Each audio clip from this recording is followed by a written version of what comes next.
Olá a todos, é um prazer estar participando do segundo Congresso Nacional de Histologia, Genética e Biologia Molecular. Meu nome é Thiago Tomeu Malvin, eu sou biólogo e doutor em Genética e Biologia Molecular pela Universidade Estadual de Londrina, aqui do Paraná.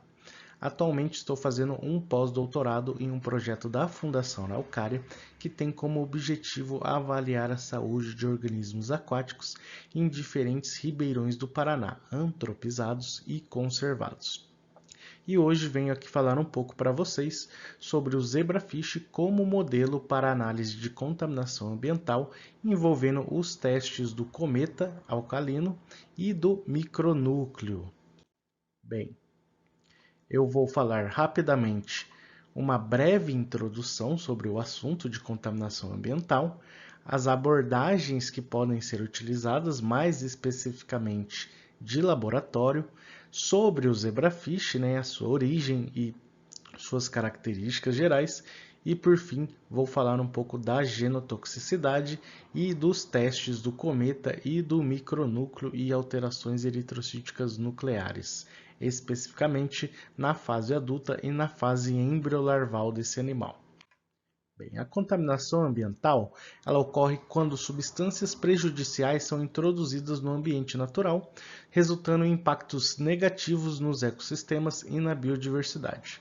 Ela pode ocorrer por meio de fontes dispersas, como o descarte pelas pessoas que vivem em casas rurais, centros urbanos, zonas residenciais, por meio da agricultura e da pecuária, pelo excremento do gado, e também pode se dar por fontes mais localizadas, como o resíduo da estação de tratamento de esgoto e propriamente das indústrias, que descartam os resíduos nos corpos d'água.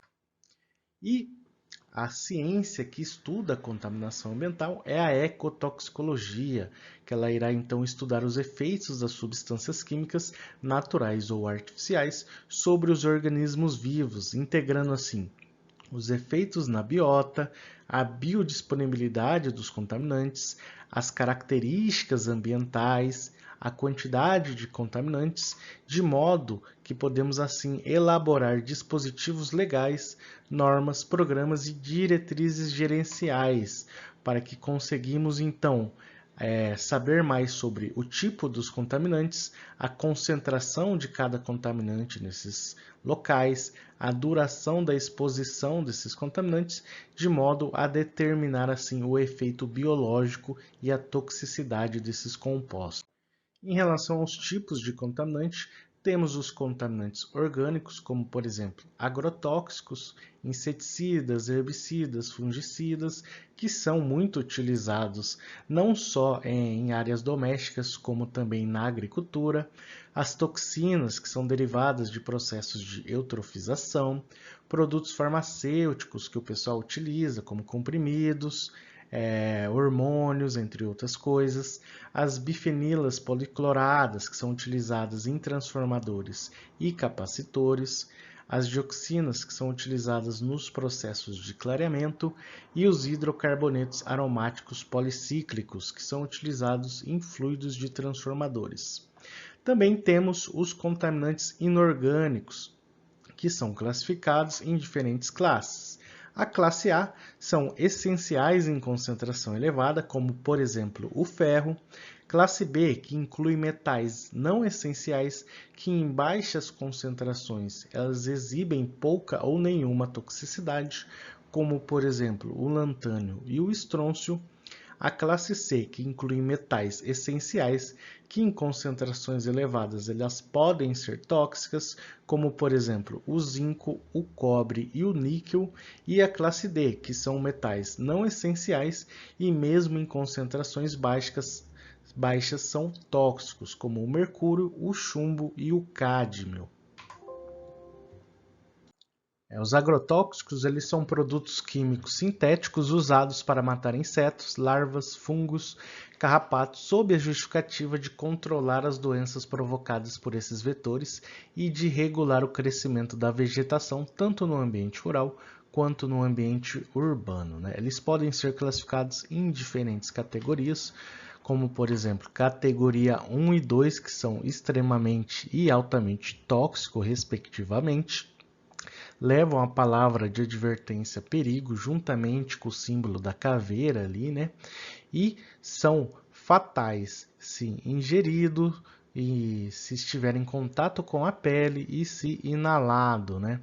Já a categoria 3, ela é classificada como moderadamente tóxica, também tem a palavra de advertência perigo, são tóxicos se ingeridos, em contato com a pele e se inalado. A categoria 4, ela é pouco tóxica, mas ainda leva a palavra de advertência perigo, né? Ela é nociva se ingerida, nociva em contato com a pele e se inalada. Já a categoria 5, ela é improvável de causar dano agudo, né? Ela não tem símbolo, só tem a palavra de cuidado e pode ser perigoso caso seja ingerido, caso entre em contato com a pele e seja inalado. Bem, o Brasil é o maior consumidor de agrotóxicos do mundo. Ele ultrapassou os Estados Unidos e manteve esse posto até hoje. Podemos observar aqui no gráfico, né, do IBAMA que o consumo ao longo dos anos só aumentou, sendo que em 2022 ultrapassou mais de 700 mil toneladas de ingrediente ativo, sendo a classe dos herbicidas a mais utilizadas aqui no Brasil. Em relação ao Paraná, ao estado que eu estou, o agrotóxico mais utilizado nas plantações ao longo dos anos é o glifosato, e depois dele ocorre uma variação ali entre o 2,4-D, o acefato, a atrazina, dependendo do ano que eles são utilizados. Agora, em relação aos metais, são os agentes tóxicos mais conhecidos pelo homem, né? 2000 a.C., devido à mineração. Eles apresentam relação com a distribuição geográfica, né? Porque estão presentes tanto na água como no solo. Eles possuem uma disponibilidade no ambiente que pode ser alterada ao longo dos anos e são materiais que afetam todas as formas de vida devido à interação com moléculas celulares, alguns sendo até essenciais para a nossa sobrevivência, né? Como nos processos de metabolismo celular, na estrutura de enzimas e proteínas, vitaminas e pigmentos respiratórios. Bem, um caso bastante famoso sobre a contaminação dos metais foi o rompimento da barragem da Vale, lá em Brumadinho, em Minas Gerais, em 2019, que aconteceu 25 de janeiro, que acarretou na morte de 272 pessoas e no despejo de mais de 12 milhões de metros cúbicos de rejeito, que continham diversos tipos de metais, afetando assim 26 municípios, sendo caracterizado como um dos maiores desastres socioambientais do nosso país. Aqui é um infográfico, né, da revista Piauí, que fez um esquema demonstrando quanto de lama tóxica foi despejada ao longo do rio, né? Pode ver que ele percorreu toda essa região aqui até aqui embaixo. Agora, em relação aos contaminantes emergentes, né, que estão sendo agora estudados mais recentemente, estão os fármacos prescritos ou não, drogas listas ou ilícitas, nanomateriais, produtos de higiene pessoal, repelentes de inseto, protetores solares, produtos de cloração e ozonização de águas, hormônios naturais e sintéticos, entre outros tipos, né? Que são tudo que a gente costuma aqui utilizar ao longo da nossa vida, né? Que pode ser caracterizado como um contaminante emergente. Bem, um estudo ali nas águas da Baía de Santos constatou 33 compostos e desses 33 que foram investigados, 7 foram produtos farmacêuticos, como por exemplo o atenolol, que é utilizado para doenças cardiovasculares, o acetaminofeno, que é utilizado para dores e febres, a cafeína, né, que está presente ali no nosso café, o losartan e o valsartan, que são remédios utilizados para hipertensão, o diclofenaco, né, que é um anti-inflamatório para lesões, e o ibuprofeno, que é utilizado muitas vezes para dores, né? E desses compostos também foi identificada uma droga ilícita, que foi a cocaína, e seu principal metabólito humano, a benzoilecgonina, né? E essa quantidade de cocaína encontrada foi 100 vezes mais do que a do litoral dos Estados Unidos, né? Aqui a gente pode ver as concentrações dos compostos que foram identificados em diferentes pontos da Baía de Santos, como por exemplo a cafeína aqui, que foi encontrada em concentrações de 511 a 648 nanogramas por litro, a cocaína, que teve a sua concentração entre 400 nanogramas por litro a 537 nanogramas por litro, o ibuprofeno, que teve uma concentração altíssima, né, comparada aos demais aqui, que foi de 2.094 nanogramas por litro e 1.989 nanogramas por litro, né?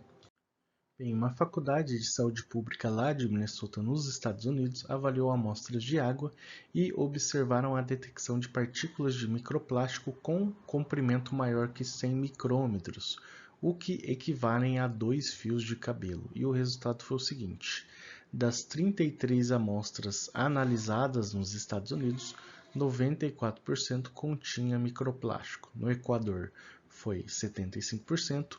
No Brasil, foram amostras de São Paulo, 90%, na Europa, 72%, no Líbano, 94%, na Uganda, 81%, a Índia e Indonésia, 82% e 76%, respectivamente. O que podemos observar, de maneira geral, é que em todos os países avaliados, a média de porcentagem encontrada na água de microplástico foi acima de 70%. Bem, e o que temos a respeito na legislação sobre esses contaminantes? De acordo com a Constituição Federal de 1988, artigo 225, todos têm direito ao meio ambiente ecologicamente equilibrado, bem de uso comum do povo e essencial à sadia qualidade de vida, impondo-se ao poder público, à coletividade, o dever de defendê-lo, preservá-lo para as presentes e futuras gerações. Temos aqui a Resolução 357, de 17 de março de 2005 do CONAMA, que dispõe sobre a classificação dos corpos de água e diretrizes ambientais para seu enquadramento, bem como estabelece as condições e padrões de lançamentos de efluentes e dá outras providências. Entretanto, nessa resolução, temos apenas alguns dados sobre contaminantes orgânicos e inorgânicos. Em relação aos contaminantes emergentes, ainda não há legislação para esses materiais. E o que há sobre contaminantes orgânicos e inorgânicos está desatualizado há mais de quase 20 anos. Então, é necessário fazer pesquisa com os contaminantes que vêm sendo utilizados ao longo dos anos e desses contaminantes emergentes para que novas leis sejam aplicadas para identificar a concentração máxima permitida nesses corpos d'água. Agora vamos começar as abordagens e falar um pouco sobre os testes de toxicidade que podem ser aplicados ali para avaliar os efeitos desses contaminantes nos organismos aquáticos. Esses testes de toxicidade servem para detectar a capacidade do contaminante em produzir efeitos prejudiciais em organismos vivos. A gente pode utilizar testes de toxicidade aguda, né, que o período de exposição é curto, sendo de algumas horas até algumas semanas, e toxicidade crônica, né, que o período de exposição é mais longo, chegando a meses, até mesmo anos de exposição para observar os efeitos de alguns contaminantes. Os testes de toxicidade podem ser realizados em laboratório e são eficazes para avaliar os efeitos diretos causados por contaminantes. Podemos utilizar sistemas estáticos, que não ocorre a renovação da solução teste, sistema semi-estático, que ocorre uma renovação periódica da solução a cada 24 horas ou 48 horas, um fluxo contínuo com renovação contínua da solução. Isso vai depender do contaminante que você quer testar, se ele degrada ao longo do tempo ou não, e também do organismo teste que você está trabalhando, que ele exige, né, uma renovação constante do meio que ele está sendo exposto. Os testes de laboratório têm a vantagem que a gente controla alguns tipos de variáveis, né? Como o oxigênio da água, a salinidade, o pH e a temperatura desse meio de exposição que esses animais estarão expostos. Aqui eu vou mostrar para vocês um vídeo de como a gente monta os experimentos aqui no laboratório.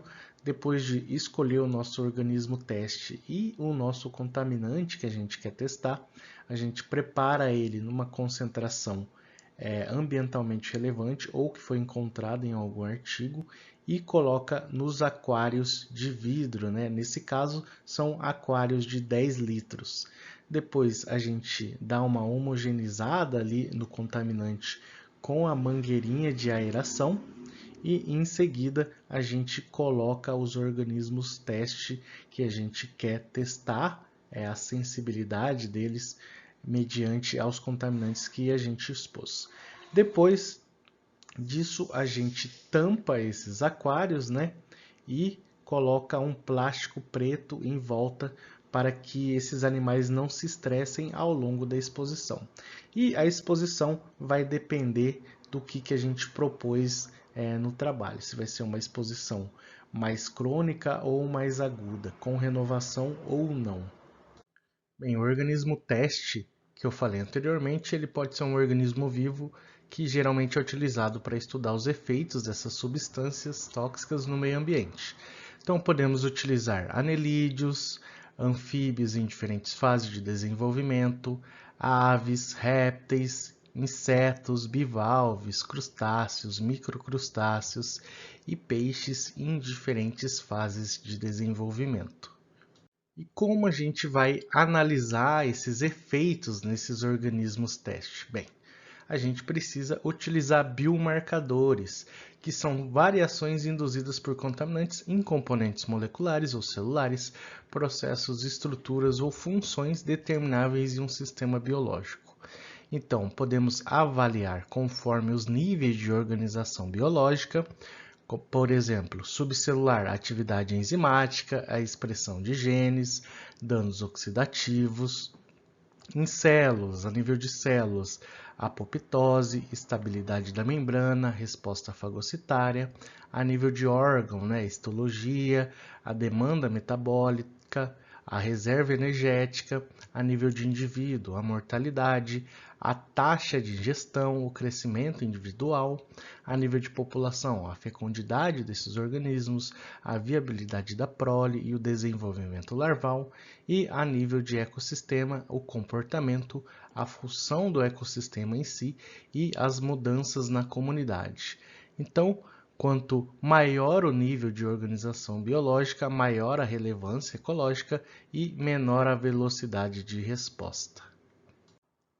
Um dos modelos que tem sido muito utilizado como organismo teste, né, como modelo experimental em diferentes tipos de estudo com contaminantes, é o peixe-zebra, né, o Dânio rério, popularmente chamado de paulistinha, ou zebrafish, como costumam utilizar em artigos científicos. Ele tem a sua origem no continente asiático, né, ali na China, no Nepal e na Índia, e na sua fase adulta ele pode chegar de 2 a 4 centímetros, né? Não é um peixe muito grande, ele é um peixe relativamente pequeno, sendo que os machos eles são menores do que as fêmeas, né? Eles possuem essas listras azuis em todo o corpo e no caso dos machos eles possuem a parte aqui do abdômen um pouco mais amarela. Em relação às fêmeas, elas são maiores que os machos e possuem uma barriga mais prominente, né? Bem, ele é considerado um ótimo modelo experimental, pois eles possuem um ciclo reprodutivo curto, uma alta capacidade de reprodução, né? Eles são capazes de reproduzir semanalmente, eles possuem uma produção de ovos em larga escala. Um casal de zebrafish produz em torno de 300 ovos por reprodução e seus embriões são transparentes, então é possível fazer análises visuais como batimento cardíaco, taxa de eclosão e outros tipos de análise de deformações, por exemplo, nesses embriões e larvas de zebrafish. Então aqui temos o ciclo reprodutivo desses animais, né? Temos aqui um adulto de zebrafish e após a reprodução aqui de 30 minutos, no caso, temos uma quantidade já bastante grande de células, ocorre o processo de clivagem, né, que ocorre divisões mitóticas consecutivas, o processo de gastrulação, que é o rearranjo das células, e epibolia, que é a segmentação rápida dessas células, a organogênese, né, que é a formação dos órgãos. Aqui já temos um plano corporal bem estabelecido. Isso tudo aqui, ó, em um dia de pós-fertilização, né? Então a gente consegue ver os principais órgãos visíveis, né? Então coração, olhos, os somitos, né? A cauda. Ocorre também após mais ou menos umas 48 horas a eclosão desses animais do córion, né? E eles já apresentam então o formato de larva, possuem a natação livre, né? O saco vitelínico bem menor e em 90 dias eles já estão na sua fase adulta, prontos para reproduzir. Então é um ciclo relativamente bem rápido de desenvolvimento. Algumas pesquisas utilizam esse animal antes mesmo de trabalhar com os mamíferos, né, com os ratos, por exemplo. Por quê? Porque ele já tem o seu genoma totalmente sequenciado. Cerca de 70% dos genes desse peixe são ortólogos aos humanos, então eles são parecidos com os genes humanos. Então, algumas pesquisas envolvendo doenças, primeiro fazem os testes no zebrafish e caso tenha algum resultado relevante, começa a trabalhar com mamíferos, por exemplo. Por quê? Porque a manutenção desses animais é relativamente mais barata do que manter ratos em um biotério. Então aqui é um vídeo rapidinho sobre o desenvolvimento, né, ao longo das horas.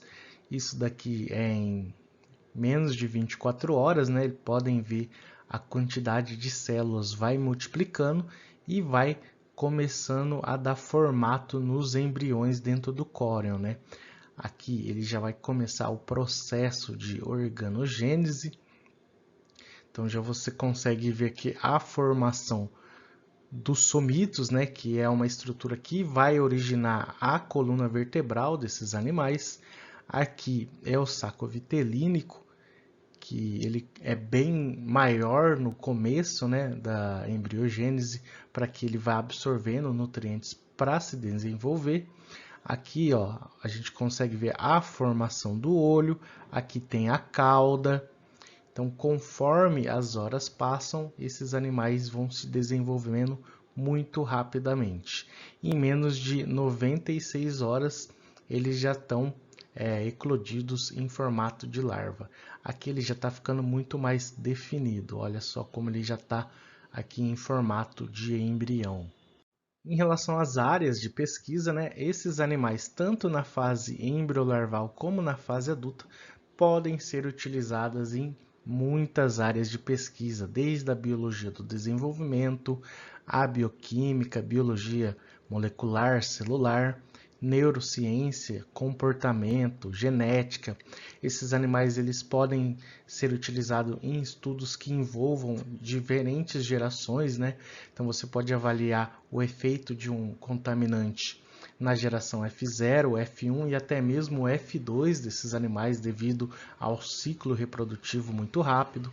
Você pode observar efeitos de toxicologia, eles são muito utilizados aqui na área de ecotoxicologia, né, para observar os efeitos dos contaminantes em diferentes fases de desenvolvimento e vai de biologia marinha, biotecnologia, anatomia e morfologia, porque você consegue ver se os contaminantes afetam a morfologia desses animais quando eles estão ali na fase embriolarval, né?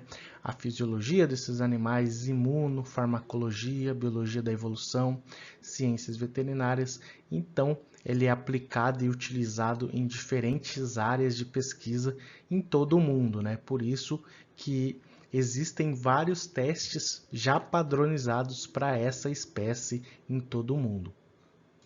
Aqui eu vou demonstrar para vocês como a gente reproduz esses animais em laboratório, caso você queira trabalhar com a fase embriolarval, e essa comparação é super legal porque você consegue ver os efeitos dos contaminantes tanto na fase inicial de desenvolvimento como na fase adulta, para comparar qual vai ser mais sensível. Então a gente segue as orientações da OECD 236, que padroniza os testes para zebrafish, né? Então eles falam que a proporção ideal para a reprodução é de 2 machos para uma fêmea, e lá eles vão falar o pH ideal, o fotoperíodo ideal, né? A temperatura ideal de reprodução, entre outras características. Então aqui a gente tem aquários em prateleiras com fluxo constante, né, contínuo. Então essa água ela recircula entre os aquários. Isso aqui é água limpa, tá? Para a gente obter os ovos. Possuem aeração e a gente coloca essas plantinhas aqui para que na hora que a fêmea passar a barriga nessas plantinhas, ela vai ter o estímulo ali da ovulação, né? Isso vai auxiliar eles na hora da desova.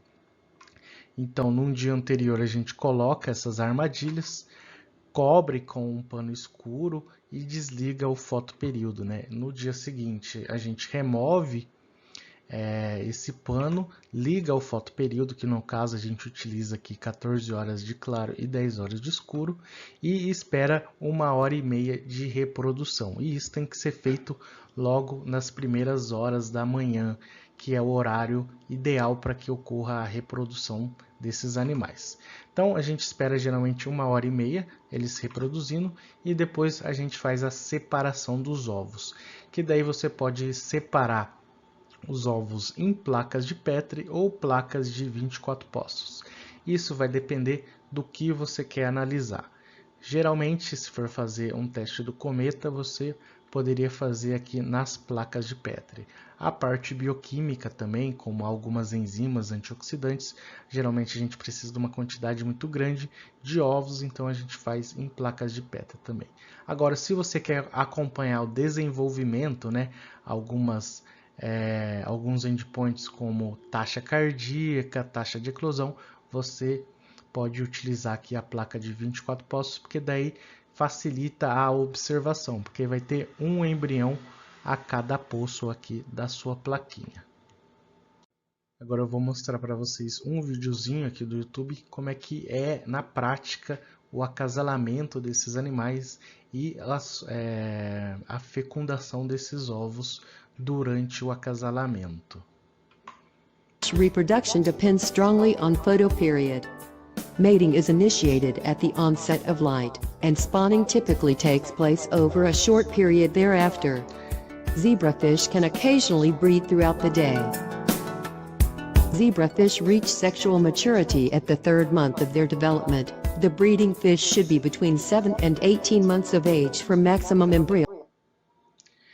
Então aqui ficam os ovos, nessas bolinhas transparentes aqui, elas são visíveis a olho nu, e elas ficam nessa grade aqui porque esses animais eles podem acabar comendo os próprios ovos. Então as estruturas que o pessoal utiliza, no nosso caso aquelas armadilhas com as plantinhas, servem para que na hora que ocorra a desova, esses ovos eles estejam protegidos da predação pelos próprios animais. Então aqui no fundo é onde ficam os ovos para a gente coletar depois.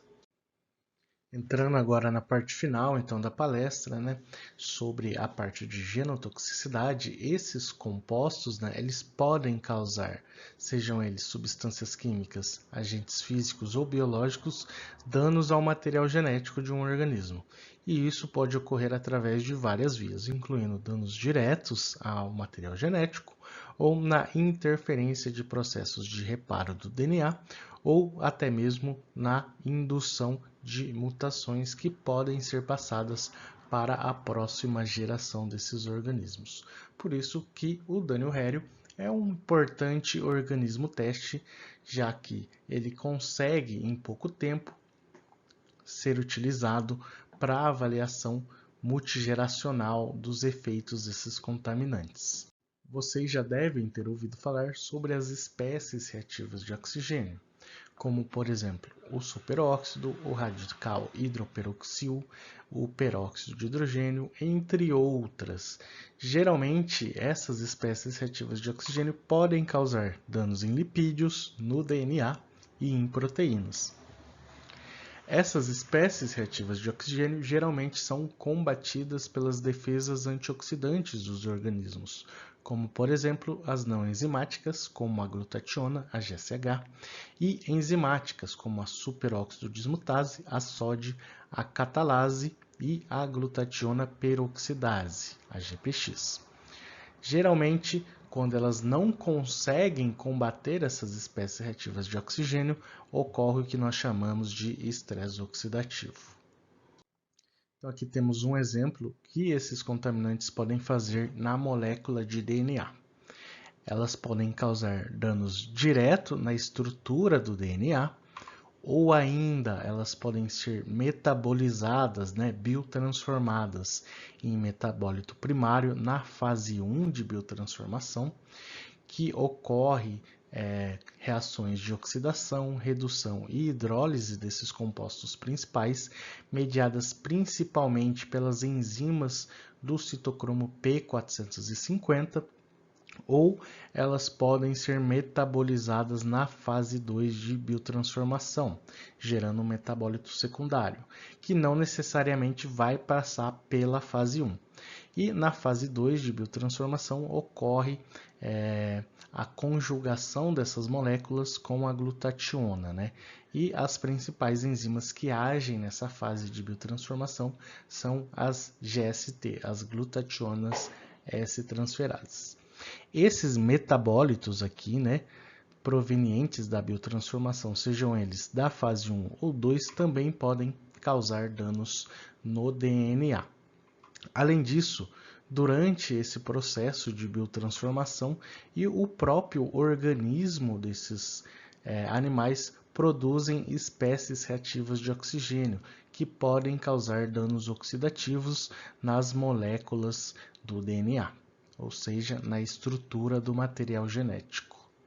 Então aqui a gente tem um esquema, dos efeitos na molécula de DNA induzidas por contaminantes. Eles podem causar lesões pontuais, como substituição de pares de base, a diminuição da integridade do DNA e alterações na leitura do códon, Já além disso, eles podem causar lesões cromossômicas, como, por exemplo, alterações numéricas no número cromossômico, alterações estruturais nos cromossomos e modificações na estrutura nuclear, apresentando diferentes tipos de alterações eritrocíticas, que inclui, no caso aqui, o micronúcleo, células binucleadas, segmentadas, em forma de rim, lobuladas, entre outros tipos.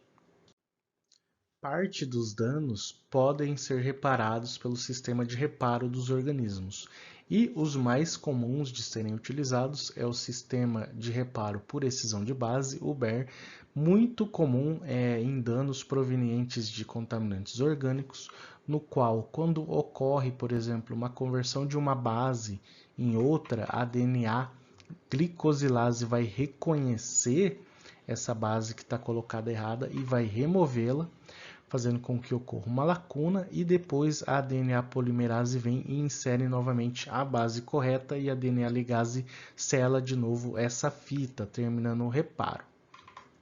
E também um sistema de reparo bastante comum é o reparo por excisão de nucleotídeo, o NER, que geralmente é utilizado quando o material genético ele sofre um dano por ultravioleta, né? Um dano por radiação. Então ocorre aqui uma bolha, né? O material genético ele vai fazer uma espécie de bolha que vai fazer com que os nucleotídeos sejam cortados dessa fita de DNA que sofreu o dano e depois a DNA polimerase vem e sintetiza aqui, vai colocando todos os nucleotídeos novamente corretos, terminando o reparo desse material genético. Esses são os tipos de reparo mais comuns utilizados pelos organismos. Bem, vamos entrar agora no teste, né, no ensaio alcalino do cometa, que é utilizado para detectar quebras nas ligações da molécula de DNA, principalmente lesões pré-mutagênicas, como por exemplo quebras de fita simples, quebras de fita dupla ou crosslink, né? Ele leva esse nome pois o pH que ele é realizado é acima de 13. E por que cometa, né? Conforme a gente passa uma corrente elétrica, ele vai formar uma cauda com fragmentos de DNA, né? Então, o DNA ele tem carga negativa. Então, na hora que a gente passa a corrente elétrica, caso esse material tenha algum tipo de dano, ele vai formar essa cauda, né? Então, temos aqui a cabeça do nucleóide e a cauda do nucleóide. Por isso, o nome cometa. Ele geralmente pode ser classificado em 4 classes. O classe 0, que não tem nenhum dano aparente. A classe 1, né, que o tamanho da cauda é até uma vez o tamanho da cabeça. Classe 2, que o tamanho da cauda é até 2 vezes o tamanho da cabeça. E classe 3, quando o tamanho da cauda é maior do que 2 vezes o tamanho da cabeça. E geralmente é feita uma contagem de 100 nucleóides por animal, né?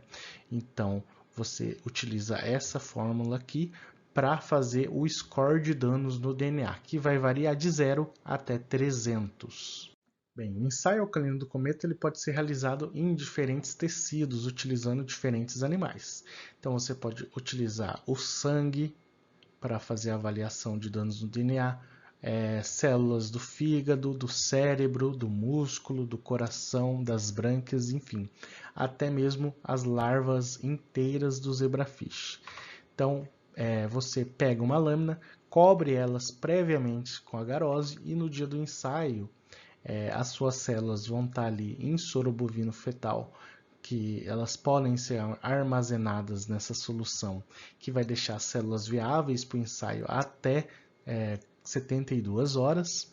Você mistura elas com uma agarose low melt, né, que solidifica rápido, e pipeta na lâmina. Após isso, a gente coloca uma lamínula para homogeneizar, né, essas alíquotas em toda a lâmina e deixa solidificando a agarose durante 50 minutos a 4 graus Celsius.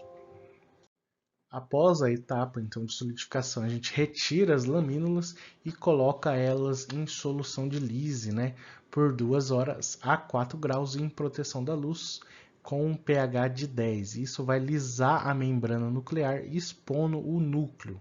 Depois vem a etapa de desnaturação do DNA, que elas ficam 30 minutos no escuro em tampão de eletroforese com o pH maior que 13. Isso vai fazer com que o DNA fique mais relaxado. Assim ocorra a desesterilização desse material genético para a corrida de eletroforese. Então, a corrida de eletroforese vai ocorrer durante 20 minutos a 300 mA e 25 volts. Então, a gente passa uma corrente do polo negativo para o polo positivo nessas lâminas, né? E caso o nosso material genético tenha algum tipo de dano, vai formar então as caudas do cometa. Depois desse processo de eletroforese, a gente neutraliza essas lâminas com um tampão tris com pH 7,5 3 vezes durante 5 minutos e fixa em etanol absoluto durante 10 minutos, para que depois elas sejam coradas com gel red e analisadas em microscópio de fluorescência na objetiva de 40 vezes, contando 100 nucleóides por lâmina. Bem, esse artigo aqui do pessoal de Goiás, né, de 2021, da Arielle Canedo e do Thiago Lopes Rochas, eles fizeram um levantamento robusto sobre o zebrafish como modelo na genotoxicidade.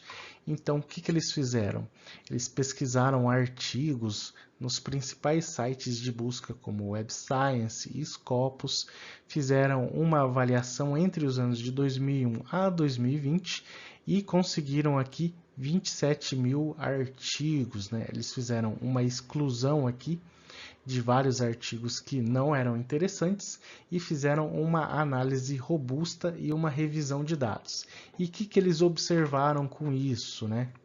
E durante essa revisão, eles observaram que ao longo dos anos as pesquisas utilizando o zebrafish, principalmente como modelo biológico para genotoxicidade e reparo do DNA, apenas cresceu. Aqui podemos observar que de 2015 a 2020 teve um boom nas pesquisas a respeito sobre esses assuntos, né? Além disso, eles observaram durante essa pesquisa que o país que mais publica com o zebrafish em relação à genotoxicidade e reparo do DNA é a China, mas o Brasil não fica tão atrás, pois 14,8% dos artigos são do nosso país. Então quer dizer que cada vez mais o nosso país está utilizando o zebrafish como modelo biológico em testes de genotoxicidade e reparo do DNA. Então, as classes mais utilizadas nesses artigos são principalmente sobre nanomateriais, agrotóxicos, efluentes, metais, sobre a radiação, químicos industriais, entre outros tipos de contaminantes, microplásticos, drogas ilícitas, que apesar de terem poucos artigos a respeito disso, tem crescido cada vez mais a pesquisa sobre esses contaminantes em organismos aquáticos. Bem, em relação ao micronúcleo, é um dano mutagênico, né? Ele pode ser passado para a próxima geração. Então, como é que ele é formado? Durante a divisão celular, um contaminante ele pode provocar uma quebra no material genético, no cromossomo, ou ainda lá na anáfase, como as fibras do fuso vão se formar, ele pode interferir na fibra do fuso ou na região do cinetocoro, fazendo com que uma cromátide inteira seja perdida durante o processo da divisão celular. Então, após a telófase, quando o material ele vai ser inserido no núcleo, esse material que foi perdido formará o micronúcleo, que pode ser de origem aneogênica, né?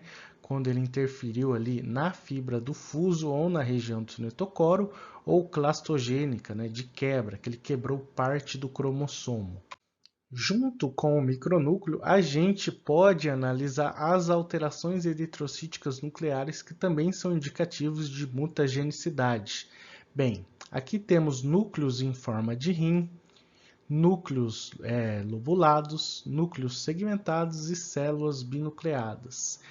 Algumas teorias sobre a origem dessas alterações pode ser devido que os contaminantes podem provocar quebras no material genético, induzindo o processo de apoptose. E antes que esse processo acabe, ocorre a fragmentação da cromatina, o que acaba formando essas alterações eritrocíticas nucleares.